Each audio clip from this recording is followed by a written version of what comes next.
할렐루야. 오늘도 이 새벽을 깨우며 주님 앞에 나오신 여러분들을 주님의 이름으로 축복합니다. 오늘은 변하지 않는 신분이라는 제목으로 함께 은혜 나누기를 원합니다. 군 복무를 마치면 우편물이 하나 옵니다. 우편물을 딱 열어보면 당신은 무슨 예비군에 속해 있으니 내년부터 6년 동안 예비군 훈련을 받아야 한다는 안내장입니다. 예비군을 마치면 그 다음에는 민방위에 소속되어 만 40세가 되는 해까지 매년마다 정해진 소집일에 맞춰 훈련이나 교육을 받아야 합니다. 이러한 훈련을 통해 혹시라도 전시 상황이 되면 대한민국 남자들은 전부 나라를 위해 싸우는 군인이 됩니다. 즉 군대를 전역했다고 끝이 아니라 소집령이 떨어지면 다시 군인이 되는 것이죠. 오늘 본문인 역대상 27장이 이와 비슷한 이야기입니다. 다윗은 이번에 군사와 행정 조직을 개편합니다. 얼핏 보면 숫자 나열처럼 보이지만 그 안에는 하나님 나라를 아름답게 세워가는 지혜가 담겨 있습니다. 그렇다면 오늘 본문을 통해 주시는 영적인 교훈은 무엇일까요? 첫 번째는 우리는 하나님 나라의 대표자들이라는 것입니다. 본문 1절부터 15절은 군대 조직을 개편하는 내용입니다. 1절을 같이 읽겠습니다. 이스라엘 자손의 모든 가문의 우두머리와 천부장과 백부장과 왕을 섬기는 관원들이 그들의 숫자대로 반이 나누이니 각 반열이 24,000명씩이라 1년 동안 달마다 들어가며 나왔으니 아멘. 다윗은 12달을 기준으로 군대의 반을 12반으로 나누어 각 반마다 24,000명의 군대를 조직하였습니다. 그래서 이어지는 2절부터 15절의 내용은 각 달마다 들어가야 하는 군대의 지휘자들의 이름이 기록되어 있습니다. 쉽게 말해 1월 복무자의 반장은 야소부암이며 그에 따른 24,000명의 군사가 다윗을 섬겨야 하는 것입니다. 이어지는 2월에는 도대가 반장으로 24,000명의 군사가 운영됩니다. 이렇게 총 한 반씩 12달을 복무하여 28만 8,000명의 상비군이 운용되는 군대를 조직하였습니다. 이 군사제도의 핵심은 한 달은 군인으로 복무하고 나머지 11개월은 자신의 생업을 유지하는 구조였습니다. 그러므로 일상 속에서는 목자로 또 농부로 대장장이로 일하면서도 그들은 여전히 다윗의 군사였습니다. 비록 검과 군복은 내려놓았을지라도 그들은 언제든지 싸울 준비가 되어 있는 군사였다는 것이죠. 이 말씀을 묵상하며 저는 스스로 이런 질문을 해보았습니다. 나는 강단에 내려와도 여전히 목사인가? 예배당을 떠나도 여전히 예배자로 살아가고 있는가? 이런 질문이었습니다. 사랑하는 성도님들, 여러분들께도 묻고 싶습니다. 여러분들은 여러분들의 일상 속에서도 여전히 하나님의 자녀로, 하나님의 군사로 살아가고 계십니까?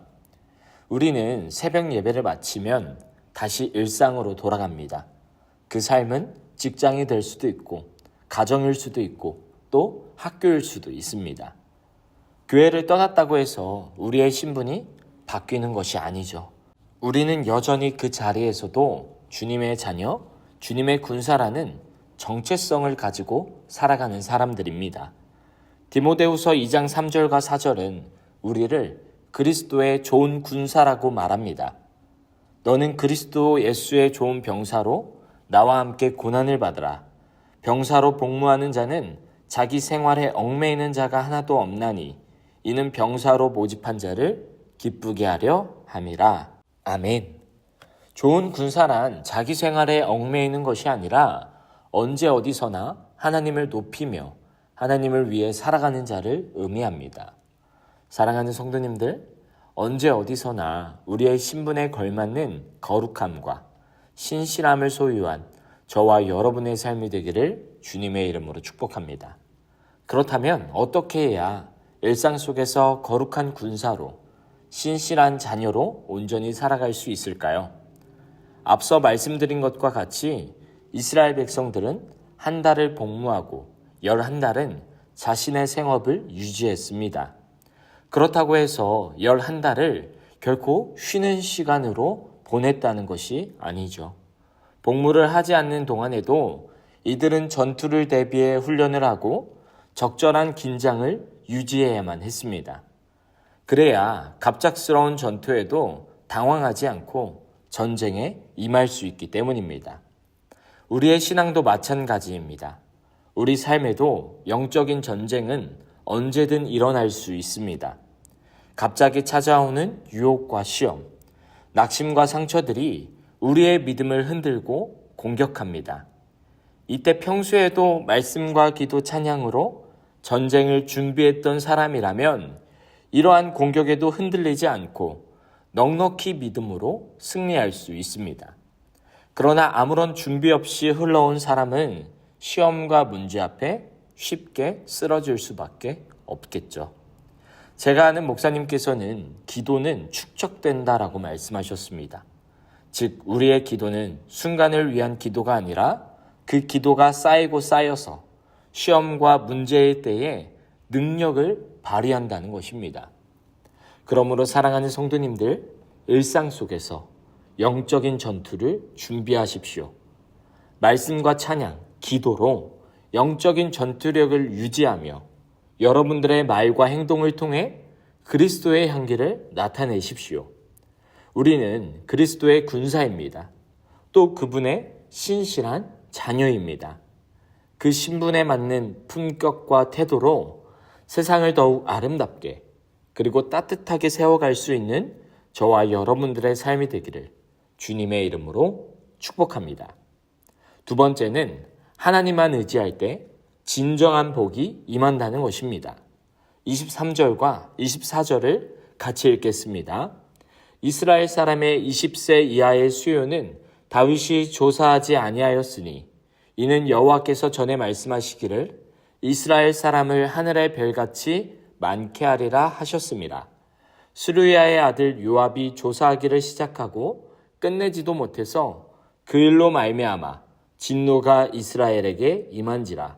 그 수요를 다윗 왕의 역대 지략에 기록하지 아니하였더라. 아멘. 본문은 다윗이 인구 조사를 하려다가 중단한 내용에 대한 언급입니다. 지난 금요일에 함께 이 말씀을 나눴었는데요. 다윗의 인구 조사로 인해 하나님께서는 이스라엘의 심판을 내리셔서 전염병으로 7만 명이 죽는 비극적인 사건이었습니다. 이 사건 이후 다윗은 인구 조사를 중단하고 다시 하나님을 신뢰하며 하나님의 약속을 붙들게 되었습니다. 사실 인구 조사 자체가 나쁜 것은 아닙니다.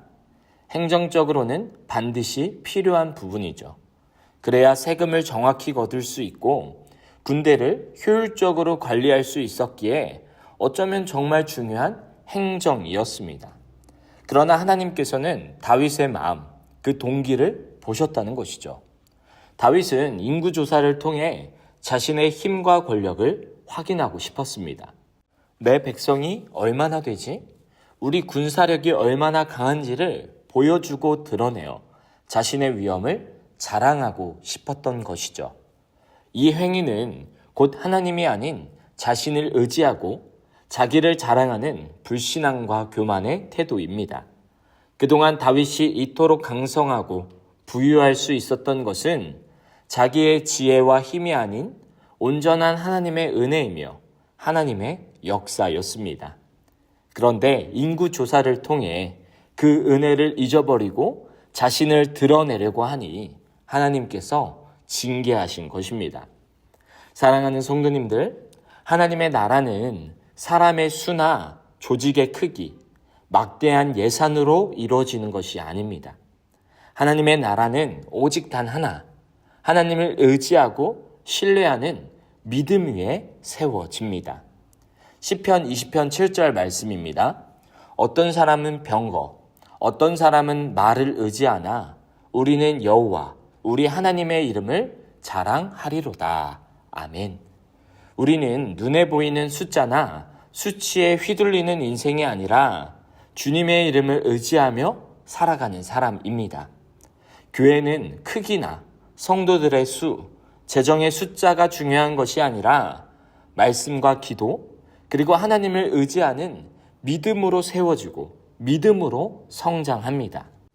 그러므로 우리도 오늘 이 말씀을 통해 잠시라도 내 힘과 지혜를 의지하려는 마음이 있었다면 내려놓고 하나님만 의지하는 자리로 돌아가는 은혜가 있기를 소망합니다.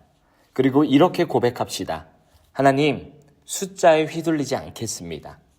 오직 주님만 바라보고 주님만 의지하겠습니다. 이 고백이 저와 여러분의 고백, 그리고 우리의 믿음이 되어져서 언제 어디서나 변하지 않는 신실한 주님의 자녀로, 주님의 군사로 살아가는 저와 여러분들의 복된 삶이 되기를 주님의 이름으로 축복합니다. 아멘.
you